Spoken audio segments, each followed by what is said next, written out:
What's going on, everybody? My name is Hao Vu, and this is 1 year in Bangkok, episode one, our pilot episode. Today, we're going to be talking about my condo search and what I did before, during, and after. I'm going to take you through the whole process and talk about what I paid and the kind of agents that I talked to, just everything from start to finish. I'll also be sharing my personal story, what I intend to be doing here, how long I'm staying, and talking about kind of like the visa and other nitty gritty stuff like that as well. So if that sounds good, please sit back, relax, and enjoy the show.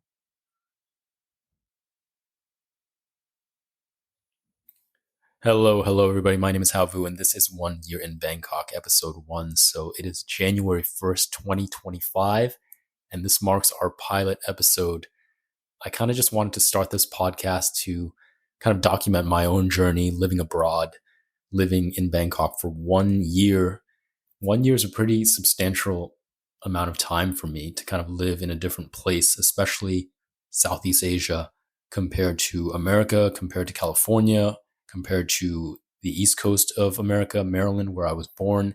It it's quite a different world out here, and I'm super excited. And today's episode is really going to focus around showing you the condo process. I was completely new to it. I did watch some videos on YouTube, did my due diligence there. And if you guys are looking for some YouTube tutorials or some YouTube advice, it's Cal, C-A-L. He makes Bangkok content, and I just really enjoyed his videos. They're very professional. He knows what he's talking about. He's an expat, I think, from like Canada. He's been out here for like 10 years or something like that. And his videos are really great, especially as it has to do with finding and renting condos here in Bangkok. So for me, I'm not any kind of like professional or seasoned vet. I don't have any experience. But what I do have is recent, like I've gone through this recently. So I can give you kind of like my view on things as someone, as an American who's come out here very recently with no prior experience. Just kind of share my story and kind of document my journey for my own sake. You know what I mean? So without further ado, let's get right into it. I would say that before you move out here, this is just kind of assuming that you want to move and live in Bangkok, right? So before you get out here, I would say that there are 3 or 4 property condo sites that you should be looking at. There's Hip Flat, there's DD Property, and there's Property Hub Thailand. And I think that Property Hub is the one that I would go with personally. I don't really think it matters so much what site you use. I really think you only need to view one. And the reason for that is what I've come to find is that these sites don't really offer up-to-date information about the units that are available in any specific condo building or any specific condo project. They're really just advertising platforms for the agents and the agencies that they represent, right? Because they want you to work with them. They want you to call them. They want to help you. They sincerely do want to help you in all of the cases that I found. Like Thai people are just very friendly, amazing people, in every interaction that I have personally had. But anyways, they want to help you find a condo and they want to get the commission, right? That's how it works. It's a business. It's about money, and they want to be the ones to get your business, right? So these websites are just like, they're just like calling cards for these agents and these agencies. So you really have to keep that in mind. Like just knowing that will already put you a step ahead. So the second thing that I would say is that you use these sites to kind of do research about the projects, the condo projects. You're going to make a short list. And if you have no experience in Bangkok, then it's kind of your job to kind of decide where you want to be and why you want to be there. What kind of area do you want to be in? How much do you want to pay for rent? What is your budget, right? Do you want to be in this kind of like busy, heart of the city, kind of very touristy, very upbeat place? Or do you want to be kind of away from the city, living the more local experience where people might not speak as much English, and it'll be more of a local experience in terms of shopping and eating and just day-to-day activities, where it might mean that you might take the SkyTrain, public transit or the subway for an hour to get into the city. but that also means significant cost savings, right? You might be paying 200 to 300 US dollars per month versus like six, seven, or $800 if you're trying to stay in the city center. So just kind of really be honest with yourself. Why are you coming out here? What do you intend to do? Where do you see yourself being? What's the most convenient for you? Or is price just the main thing? If price is just the main thing, you can get a beautiful luxury apartment outside of the city for like $300 to $400 a month, So just kind of take into account what you're going to be doing out here and, how you see things going. I don't think there's any reason to do something like this if you're not going to be joyful. If it's going to stress you out or inconvenience you in any way, I mean, what's the purpose, if you ask me. So yeah, you'll use these sites to kind of see the projects, when they were built, what they look like, what the facilities are like. You can read reviews on Google Maps of what people living there have to say about it. And take the reviews with a grain of salt. A lot of them are like translated from Thai, or a lot of them are from foreigners. And you don't really know how long they've been living there unless they specifically state it in the review. So yeah, take that with a grain of salt. For me personally, if I see a lot of reviews, like multiple reviews about like cockroaches and stuff like that, that tells me that the building itself doesn't really, spray it, or like, have that in the budget, or just hire somebody to like constantly do that. And I'm just not down with seeing a lot of cockroaches. The last time I was here, I stayed in a hostel, and trust me, I've dealt with my fair share of Southeast Asia, Bangkok cockroaches, and those dudes are huge. All right. And it's just like something I'd rather not deal with, but that's just kind of personally a deal breaker for me. But like I said, take the reviews with a grain of salt. Really, your job is just to hunt down the location of these projects, and if they fit within your budget, if you like the facilities that they offer, and just kind of have a short list of, okay, I like this, I like the studio apartment here, I can afford the 1 bedroom here, I'm looking for something bigger for my family or whatever.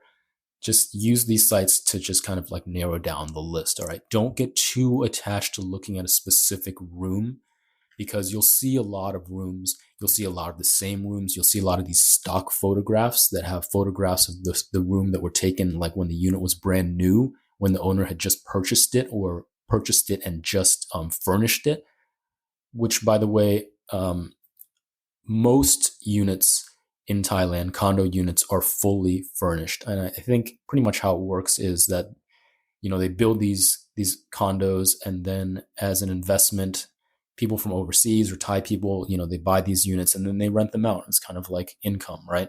So they furnish them, which is really nice, especially if you're moving out here. You don't want to buy, a bed frame or a TV or a dresser. It's just nice. That also means that everybody's taste is different. You might not be in love with the way this person decorated the room, and you might not have that much freedom to change it around or remove it. Probably not at all, to be honest. You know what I mean? So when you're looking at the pictures on these sites, you might say, wow, that's a great price. I love this unit. Don't get too attached to that, because chances are that unit is not available. Chances are it doesn't look like that anymore. That's one thing that I found in Southeast Asia. The picture is not always what it seems. I feel like that can be true anywhere you are in the world, but I feel like it is especially true in Southeast Asia.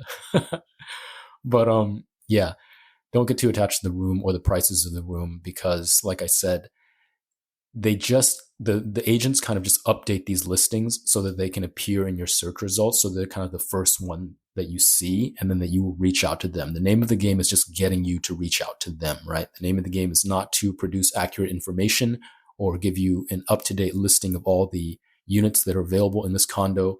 It's purely to like get leads and help you find a condo so they can get your commission. All right. Most of these listings are not accurate at all. And there's quite a few things that I still don't understand about the entire process, but I'll get into that a bit later. So yeah, use these sites to kind of find what's in your general price range, because you'll see, even if you narrow down your search, like studio, you'll see some that are offered at like 14K, and then they go all the way up to like 25K. So you mean like realistically, you split the difference, the price that you pay is probably going to fall somewhere in between the middle of that range. And if they are desperate to sell this room, like there's probably a reason why. If there are a lot of units available in a specific building or a lot of listings, It's probably just a really big condo project. Some of these projects have like multiple towers and are essentially like tiny little cities within a city. There's thousands or maybe like 1,000 units between like six towers or something like that. So they have a lot more rooms to spare, and you might get a better price. But yeah, that's just really great to compile your short list. Or maybe I really wouldn't reach out to people before you leave. If you're still at home, I would just do the research of what the area is like. You can do some Googling about like, oh, there's a supermarket close to this one, right? That's what I really like to do. Is there a laundry facility? Is there laundry in the building? If not, you want to maybe Google like, where's the laundromat or a dry cleaner service, whatever, like food court or whatever, a mall, or access to public transportation is probably the biggest thing, like the proximity to the BTS SkyTrain or the MRT, which is the subway. That's probably a huge consideration. Like, is there a shuttle? Most of these newer condo buildings will offer a shuttle to the public transportation, the BTS, if it is kind of like a further walk. But if not, you're on your own. So how much time are you going to be spending, and how much money are you going to be spending going back and forth, just getting to the BTS every day and then traveling to where you want to go, right? That is something that you really should consider kind of at the top of your list, in my opinion. But yeah, so Google Maps, PropertyHub.Thailand or Property Hub Thailand are kind of like your best friends before you leave. Also YouTube. Those are the three that I would recommend. YouTube, Property Hub, and Google Maps are going to be your best friends. That's how you're going to do your research, your due diligence. That's how you're going to narrow down your short list of what you like and what you can potentially afford and where you can see yourself being. Okay. And I would also say, as a final thing before you leave, have the visa situation figured out. I don't really want to focus this too much on the visa situation, but just know that for most countries, including the United States, I wouldn't say most, but there's like 90 to 100 countries at the time of this recording where you can get a visa exemption, which means that coming into Thailand, they will stamp your passport and you will get 60 hassle-free days in the country. And when those 60 free days are up, you can either go to the immigration office or any one of the immigration offices and pay 1,900 Thai baht and extend it for another 30 days, which will give you 90. And then after that, you have to leave. You have to leave like Thailand officially by land or by air, go somewhere else. And then you can come back, take a little trip, come back, and you'll get another 60-day stamp, which you can then extend when that is 60 days is up with the same process. You pay 1,900 at an immigration office, you get another 30. So that's 90 plus 90 is 180, right? That's 6 months, but you do have to leave and you have to go to the immigration office. I know it might sound like easy, and, logistically, I guess it's pretty easy, but it is a little bit stressful, like you have to kind of plan this into your life. Like this day, it's going to take pretty much an entire day, depending if you go to the immigration in Bangkok, pretty much like, if you don't plan it really, really well, you're going to be there for like 6 to 8 hours. I'm not even lying. It's such a terrible experience in Bangkok, but I've heard it's better in other kind of remote places in Thailand to get that done. But it might work out easily for you. You might not mind a trip to Laos or Cambodia or Vietnam or anywhere for that matter. That might be able to fit in really nicely. So just understand that if you're on the visa, if you're just coming out here with no visa plan, that's going to be the situation. You will get a visa exemption stamp. All right. The next thing is when you arrive in Bangkok. Actually, no, there's one more thing. I'm so sorry, guys. Before you arrive, I guess it would be prudent to make accommodations, right? Because you're not going to land in Bangkok and have the condo already. That even if you could do that, that would just be a pretty foolish thing to do, in my opinion. There's just too much at stake, and it would be too shady to try to negotiate that deal unless you had like close friends or family already out here on your behalf or something like that. You kind of want to figure out where you're staying for the condo hunting process. That it might take a week, it might take 2 weeks. I mean, if all things go really well, it might take just a day or two. But since, you do your research, you have your short list, you know exactly where you want to see. And then, you can also be open to agents helping you out and giving you other options that you might maybe not, you didn't know before you came out here. But for me, I stayed at a little hotel. It was like an economy single room. I had my private bathroom. It was tiny. It was about as tiny as a hotel room could possibly get. Just imagine like the tiniest hotel room with a private bathroom that you could imagine. And it's a little tinier than that. All right. When I'm sitting on the toilet, my knees are touching the wall of the bathroom. That's how small it was. So I don't, I'm a fairly small guy, pretty average for Asian, I guess. But It was a small room. Anyways, it was like $30 a night, $25, $30 a night. And I didn't want to do that for too long because even though that's super cheap, you're not really going to find anything like that in America. But it's still like I really want to kind of save money and get into a condo as fast as possible because it's going to be much cheaper than $30 a night renting the condo, because I'm not staying in like high luxury or anything. So I kind of wanted to get it done as fast as possible. But you should have your accommodations figured out. Kind of probably best to stay in the area that you're looking at. That way it's close. That way you can walk it when you get here, which is a perfect segue into what you do when you arrive. Just start looking at the condos, walk it, have a really good idea of what it feels like to walk from the condo to the BTS station or the MRT station. See what's around there, what's in the alleys, like what is the vibe like, what is the traffic like, what are the amenities around the building like just what does it feel like walking into the building? You're going to be doing that every day, walking in and out of the building, so it's like super important. So that's what I would say about walking. When you tour the area, let them show you. You go to your condo building, you take like public transportation or you walk there, and then you find the office. They call them juristic offices here. And then just even if they don't speak English, just be like, I want to rent a room. And what they will do, if the agent is not on site, they will give you a card or the contact information. You'll probably have to download the Line app, Line. That's kind of how they communicate here. Pretty much it's ubiquitous around Thailand and kind of Southeast Asia. And you'll reach out to the agent. You'll tell them what your budget is and what kind of room you're looking for, and they'll tell you what is available. Now, if you work with an agent that is not specifically tied to the condo project, they have different listings. Everyone has different listings, and that's the thing that I can't really explain to you, and I wish I could. But in my experience, like you'll go to a building, right? And you'll talk to the agent of that building, because every building will kind of have like an agency that they use, or it's like part of the property management team that they use on site. They'll have agents that work with the owners to try to rent the rooms out, right? But for whatever reason, some of the owners, like they talk to other agents. So there's never really, or at least to my knowledge, a way to get like an in-depth, like 100% accurate, like these are all the rooms that are available. It doesn't seem like there was one agent that knows all the rooms. Maybe if that agent works for the specific property management of the condo, maybe they have access to all of them. That would make sense. But if you're just working with an agent that is kind of like from the outside, just like a general agent or whatever, they don't seem to know all the rooms that are available in my experience, right?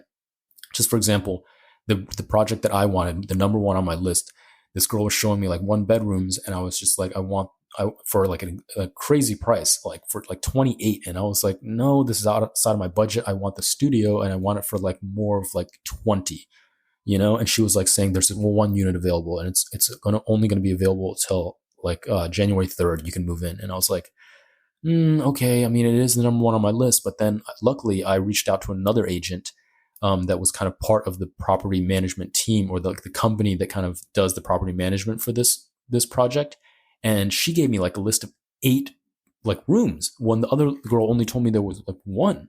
So I was just like, I'm glad I work with multiple agents. I'm not really sure how that works, but I think it's best to just walk into the condo building and see who they're using to get that kind of person. I think like the official person, or at the very least, just talk to multiple agents and see what they can do for you. Okay. Because every property management team, it will have a name. So you can get the official like account of that group, and then you can reach out to them and they will send an agent to help you out. It's really not that hard. It's all pretty much automated a lot online and stuff like that. And someone will always reach out to you pretty fast. So they'll show you the rooms. You'll go see the rooms. For me, like light is a really big thing. The light has to be really good throughout the building and in the unit. Like no matter what time of day it is, like it can't look gloomy. The light has to be good. Even if it's like an overcast day, like I'm not talking about that. I'm talking about like what direction is the unit facing? That's very important to me. Okay. How high is the building? What is around the building? There are a lot of skyscrapers or these tall buildings in Bangkok. So what is around there that is blocking the sunlight from getting into your room? Like that's really, really important to me. That is like the number one thing that I look for. I can walk into a unit and I can instantly know if it's like, this is not going to work. Like I don't like the vibe. I can walk right out. Everything else could be perfect, But if the light is not good in the apartment, I'm walking right out, right? So they were like, "Oh, you look at the rooms really quick," and it's because like the light is very important, and it's not all created equal. It could be the paint, it could be the direction, and mostly it has to do with the other buildings that are around it that are blocking the sun, I think. So for that, that was important to me. Just and understand like things like your heating bill and how the building cools or how the unit cools or how hot it feels during certain times of the year. That can all depend on the direction of the unit, right? North, west, south, or east or whatever. So keep that in mind. It's kind of like a pro tip that I've found. That's something that's important to me. And just know, like, is it close to the elevator? Is it close to like the trash room? Do you want to hear people like walking past your unit like all day? Knock on the walls. Are they thick, solid walls? Or are you going to be able to hear every single thing from neighboring units? So that's just something to take in mind. And those are kind of the things that you do when you land. Just take a couple days and just see different units. I mean, it's fun. It's fun working with different agents to see their perspective on things. Not all of them speak the same level of English. Not all of them are the same age, and some of them will be ultimately, you'll vibe with more than others. And like sometimes like you'll find a favorite agent, and it'll be like, I want to give this girl my commission. Like I want her to have the commission. She's like a nice girl. She deserves it. She's working hard. So it's that kind of thing. Take that into consideration, I think. And hopefully you'll find something relatively quick. So hopefully you find something that you love, whether it was your number one or not. Like amenities wise, a lot of these places have pools and fitness centers, and you might get a good deal on like an older building, but from like the 10 units that I've seen, they kind of don't age that well. I don't know what it is. I don't know if it's the build quality or the materials they use, but I have a hunch that it's just the area. Like this is like a tropical climate. It's like it was jungle before these cities were built. Like we had to overcome the jungle, and it's like high humidity, it's high heat, and there are like these tropical bugs. And if left unchecked, like the jungle just takes over again. It's really hard, I think, to keep things in pristine condition like this, just because it is so humid, and there's like the rainy season, and there's just that moisture and that heat and humidity. So things do tend to age rather quickly. Like I saw a building like in 2010, and for me as a millennial, 2010 doesn't seem that far away, but this building was like so dated. It was like, oh my God, like there's no way I'm going to stay here. Like it looked all right in the pictures, and the room was like decent, but like just the facilities and everything was just showing its age in like kind of like an unappetizing way, I guess, so to speak. So keep that in mind. But I do want to touch on the fact that you can get such a great deal on maybe like a super new project with super like world-class amenities if you're just willing to stay outside of the city center a little bit. Just keep that in mind. Just be open, to things that you wouldn't necessarily think that you were open to, kind of like see it all, or ask questions to the realtor or the agent. And then pretty much the next section I'm going to be talking about after I sign the lease or after I picked the unit that I want. For me, it was a relatively straightforward process. I was working with this one girl, and she only told me, she was like, oh, wait, there is one studio room you wanted. But I didn't love the idea that I would have to wait like a week to move in. Like that's another week living in this like hotel room. It's like not ideal. And then I toured the room while someone was already living in it, because I think like part of the contract is when your lease is up, you have to be willing to let people see the room, whether or not you have stuff in there or not. So like the girl was at work or something like that, but I toured the room and I loved it. But it's like her stuff inside, like the bathroom and her clothes and everything. And it just felt very strange. Like, I'm sure she put everything away that she wasn't cool with being seen. But either way, anyways, it's just like an aside there. And I was like ready to get that room for 20. And I loved that budget. I was just like, that's amazing. I'm pretty much, I didn't want to tell her yes right away because another girl said she might have units to show me in this building. And, like I said, she only showed me one studio. I was like, all right, if this is the one, then I have to take it. And the other girl showed me like 8. And out of those 8, there were like 4 studios. And I was like, wow, like all these are really available right now? And she's like, yes. And I'm so glad that I worked with her, because had I not, then I would have thought that the other one was the only available unit in the building. And now I have like a pick. And she showed me this one on the same floor, but it was a better unit. Nobody was inside of it. I loved it. It only had someone like on one side as opposed to two sides. It wasn't a corner unit, but like the other side of this unit is like a maintenance closet or something like that. So that's really nice. And it was 21K, which was like more expensive, but I was like, I'll take it. I like this girl. She was my favorite agent that I worked with. I wanted her to have the commission. I wanted to work with her on this. So I was like, yes. And she was like, you can move in tomorrow. And I was like, oh, hell yes, I'm going to move in tomorrow. You know what I mean? Like, so it worked out. As far as paying the guy, I did an international wire transfer. Like the second that I agreed to take the room, that takes like a week almost. So I would really just keep that in mind. Like I told him from now on, I'm going to send it like super long in advance, like, because I already have the funds. Um, so I don't want to be late at all. Like just personally, like I never want to be late. I want to be early. So just keep that in mind. I'll be sending this in the middle of each month. So it gets there like well before the due date. And then the agent, like she made the TM30 for me, which is like the form that the government, pretty much Thai government, what I figured out is that they want to know where you are at all times when you're in this country. So they pretty much like track you and they want you to check in. But when you're working with an agent, they do that for you. They fill out that paperwork for you and submit it like to Thai immigration. They will write up the lease and they will make sure that there's an English version like right next to the Thai version. And you'll just go over the lease and it's just a standard thing like renting pretty much anywhere, like deposit, take inventory of the stuff that's in the unit, stuff that's broken or like needs to be fixed or replaced, contingency plans, whatever. All of that. She did it fairly quickly for me. And like I said, I met her pretty much the next day after I agreed to take the unit. She gave me the keys. I met the people in the office. I did like a face scan because there's like a face scan to unlock the elevator lobby. They gave me my key card. And yeah, I mean, I signed some paperwork with the building itself. And that was pretty much it. And now I'm living in the unit of the condo that was the number one on my list. And I do have to say that I have the advantage of having been in Bangkok. I lived here for 3 months earlier in the year. And I know what I'm going to be doing out here. I'm mainly here to play pickleball and just kind of decide if this is the right place for me long term. So I'm staying in like the Sukhumvit area. This is like the prime heart of the city. It's very touristy. There is a lot of people. There is a lot of shopping mall. There's a lot of Western food. It's probably the best place to be if you want Western food, like a good variety of like eating options. You can have Japanese food. You can have Korean food. You can have American food. You can have pizza. You can have pasta. You can have burgers. Pretty much, I would say in Bangkok, this is probably the best place to be for like culinary wise, right? If you want to have like cheap street food, then you can really pretty much be anywhere.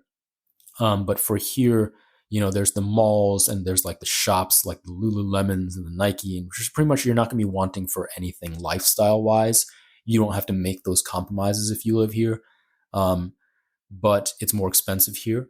It's more busy. The traffic is pretty bad going down the main Sukhumvit road.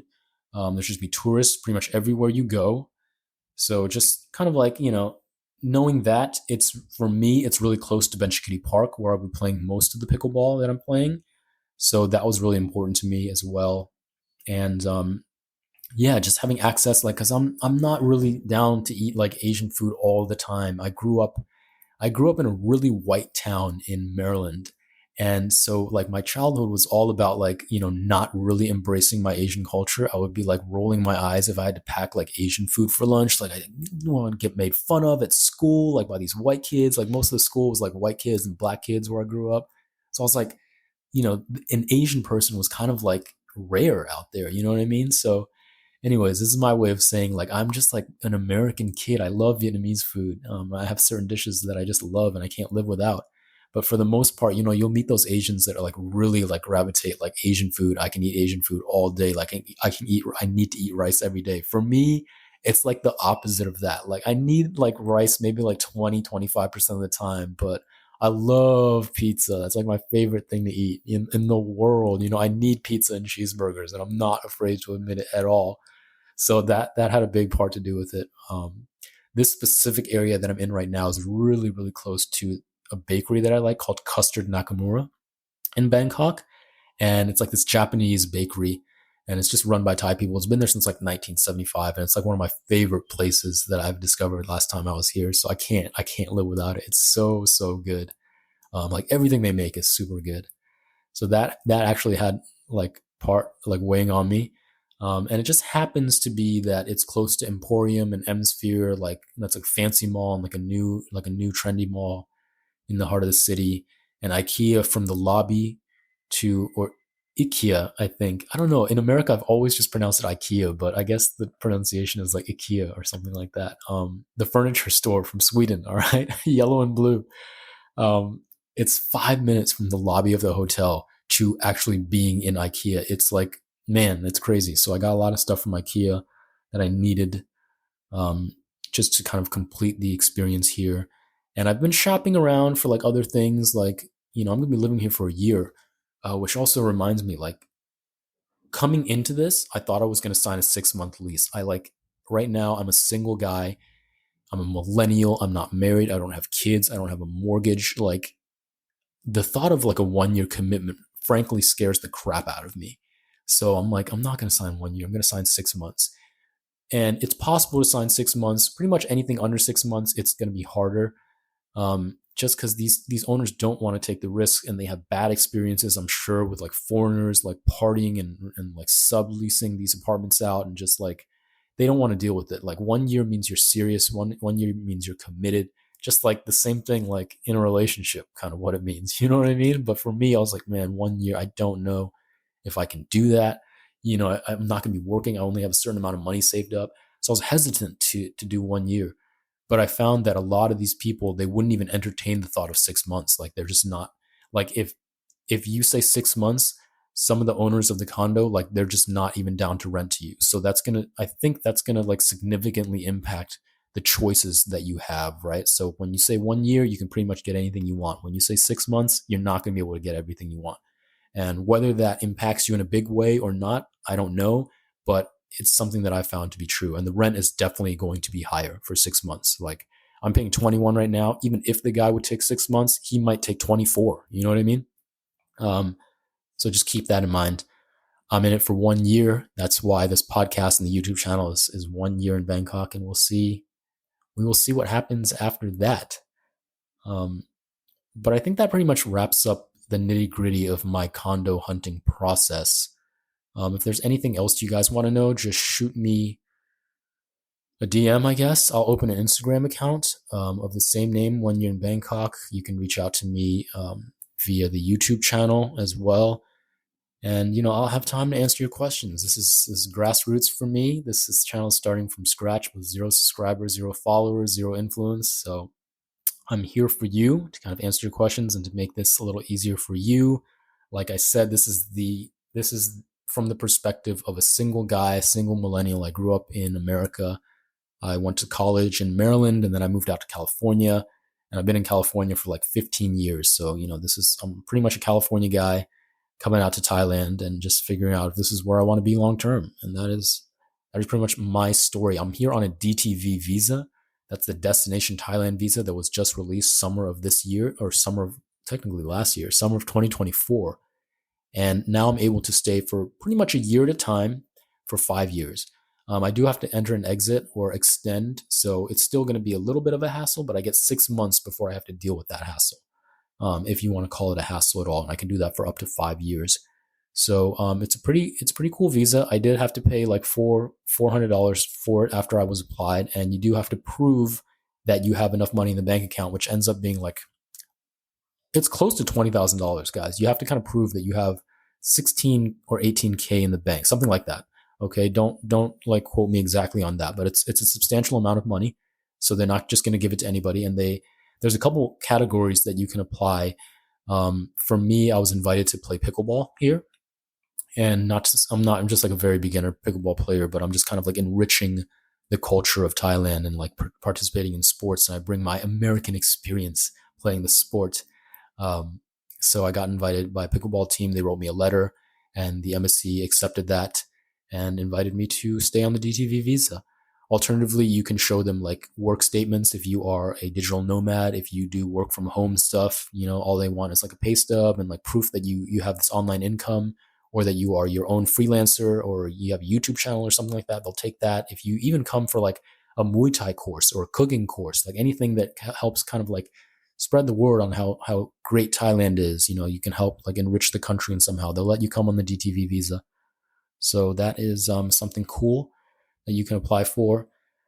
And that's pretty much all the experience that I have. Like I said, I'm pretty new, relatively new to living abroad and to Bangkok. And this is what I have to offer. What I have, I'm just like an open book. I will share my experiences with you guys and just grateful to have you along with me on this journey.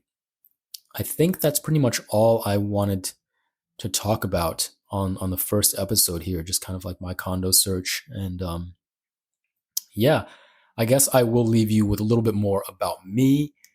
I'm not gonna say my specific age. I am a millennial. I grew up in the '90s, and I'm not afraid. But maybe just for the first episode, we'll leave some mystery. We'll leave you guys wondering a little bit, right? For you to do your own little research if you really want to know. But yeah, I'm out here. I quit my job during COVID. I went to school for IT. I worked in the IT industry for about 10 years. I worked for the state of California for most of that.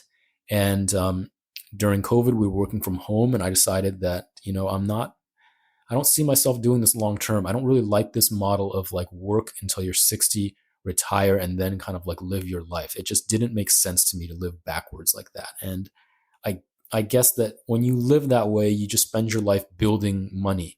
And then I guess you have a family and you use that money to take care of your family and make sure your kids are all right, make sure they're set up. And then like for the people that are living that way and they hope to like really enjoy life after 60, I don't think that is a guarantee. And I think that is the major drawback to that kind of like way of life, especially in America, like where your health is not guaranteed, especially if you live the standard American lifestyle and eat the standard American diet. Like there's no way you're going to be healthy when you're 60 years old. I mean, I've seen it. I worked with a lot of people that were just like, and I heard the stories, when they get that age, like they're just like regretting it. And they're just like, I don't have my health anymore. And I'm just like, I don't even know how to live my life. I don't know what I enjoy because I've just spent the last 40 years working for someone else. And like, I didn't really like, can you really ask yourself, like, was it joyful? Was that 40, 50, 60 hours a week? Was that spent in joy? So I'm like, no, that's like, COVID got me thinking like, come on, man, like I'm going to do things a different way. I'm not married. I don't have kids. I don't have a mortgage. I'm renting this apartment. I did have a girlfriend at the time, but I was just like, we were getting older. Like she wants to kind of settle down and have a family and get married. And I'm like, oh, I don't know if I want that. I'm just like really not sold on this idea yet. It's just like, it's not like I need to party or get things out of my system. I'm not that. I was never that guy. But I was just like, I know the things in life that I enjoy doing and I just want to do more of that. You know what I mean? Before I set, like, why do I have to fit into this template of how you live your life? And like, especially how you spend the most precious asset we have on this beautiful earth, which is your time, your health, your youth. Like, come on, man. Like, I can't just give that up just to do the same thing everyone else is doing just because that's what society says, or that's because the government expects, or that's because, that's just quote unquote what you do. So I decided that I would quit my job. I cashed out my pension. So I had a decent amount of change in the bank. And I bought an SUV. I built it out a little. I took all the seats out. I built a little bed. I threw a little drawer in there. I put a solar panel on top. I put a little tiny fridge in there, a little cooler.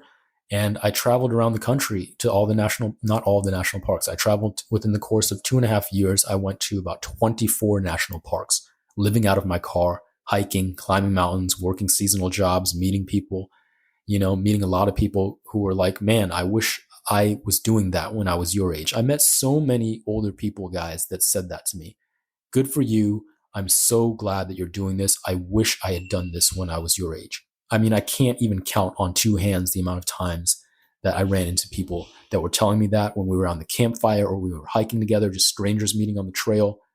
And it just felt good. It's like, man, like, because living this lifestyle, it's kind of awkward at the age I am when people are getting married. Like people just aren't really single anymore at this age. People aren't like really broke at this age, like in the extent that I am broke, you know what I mean? Like, and have nothing really going for them. Like sometimes I even ask myself, like, what do I have to show for this? And I just have to take a step back and remind myself that I've had a lot of time to explore the world and to see these beautiful places and to just learn about myself and grow and heal and just like be deep in gratitude and compassion and kindness. And not to say that other people don't have these things, but my friends, just like in my circle, like they have a lot of stresses to deal with, whether it's money or family or just like marriage. Like I just don't feel like, the majority of their day they spend like in this peaceful state. A lot of people are living stressful lives every day, and they're grinding it out, and they live with anxiety or doubt or fear, and they're spending their time and energy and health just for someone else or just for money and only money. So I will say that I don't take that lightly. I have my time for me, and that's pretty much all I have, my time and my freedom. But I think I spend it wisely, and I'm enjoying myself, and I'm enjoying the process of becoming a better version of myself. And it can be really, really hard, when you meet people who are kind of living the standard lifestyles, just like, oh, okay, this guy's kind of weird. Like it's like goes against everything that pretty much, it's like going in the opposite direction the entire world is going in. It feels like sometimes, you know what I mean? But I have met like some great people on this journey, and like I don't want it to sound like I'm regretting it at all, because I don't. But I just want to give you guys like a real honest take about what it feels like to kind of like live like this, especially at this age. You know what I mean? Like you hear all the time about people taking a year after college, you know what I mean? And like finding yourself and traveling, but they're like in their 20s, early 20s. And I'm certainly not that. But yeah, guys, that's kind of like my story in a nutshell. If you want to see the pictures that I took traveling while I was living in the car, the Instagram account is living in an SUV. And I'm proud of a lot of the hiking that I did, a lot of the mountains that I've climbed during that period. And so living in the car for almost 3 years, it's like now I live, a lot of people call these kind of condos like shoebox condos, right? Like 28 square meters, like about 300 or some square feet. It might be small to some people, but for me, this is like a mansion. I lived in a freaking SUV for 3 years. And I always tell people that it made me really, really grateful. And it's a big reason for why I am the way I am today. When you live in a car and you have to figure out how you're going to take a shower, how you're going to use the bathroom every day, like how you're going to eat, how you're going to cook, like all that stuff. But yeah, I will probably be diving into a little bit about that in further episodes. But for now, I think that's a fitting end to the pilot episode here, season 1, episode 1 of 1 year in Bangkok. As I've said, my name is Hao Vu, and if you made it to the end, thank you so much. It means a lot. Hopefully, I can see you again and have you with me on this journey, this kind of brand new Bangkok journey for me. So I wrap things up with wishing you peace, health, and unlimited joy on your journey, wherever it may take you. Thank you so much. I will talk to you on the next one. Bye-bye.